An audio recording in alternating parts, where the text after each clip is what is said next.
In the days of Hitler, the Nazis, and World War II, many people fought hard for the sake of our country and the world.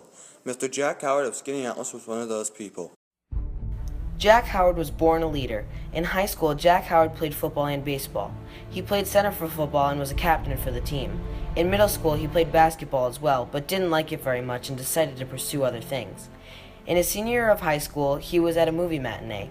After the movie, he had heard of what had happened at Pearl Harbor. Pearl Harbor made Jack want to try and join the war effort. Jack's dad was also a World War I veteran, which impacted his decision. After high school, he was heading to Dartmouth College, majoring in chemistry. 2 months into his studies, recruiters came to campus. Howard decided to join the Navy V-12 school because he could train to be an officer there. During his training, he was selected to go to Midshipman School, which was in Northwestern University's campus. Before he had to start at Midshipman School, he had a 2-month break. During these 2 months, he was sent to serve on a submarine patrol boat. Jack Howard fought for our country, serving in the U.S. Navy. He was a second lieutenant on the ship LSM-290, which was a transport boat. Although he never fought in actual combat, he recalls the time when he came closest to the enemy.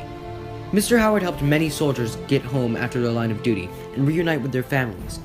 After his time in the military was up, he tells of his ride home with other soldiers, and how, at every stop, he would pay a worker on the train to get alcohol, and how he and his comrades had an enjoyable train ride home. There was about 5 officers with me all going home. We would buy booze, and the porter on the train knew where to stop. We Salt Lake City, he gave more money, he ran out and bought booze for it. This story shows a lot about Mr. Howard's character, and how he didn't let his time at the war hurt him mentally. Instead, it made him a stronger person by holding on to his sense of humor and childlike wonder. Aside from his military service, Jack Howard's positive influence reaches across the sea, all the way to South Sudan and Central Africa. Jack Howard's first affiliation with John Dow was when the Presbyterian Church here in Skinny Atlas decided to help some of the lost boys of Sudan. These were refugees from now South Sudan who had to flee their homes during the ravaging civil war there. John Dow was one of the refugees who received aid from Jack Howard's church.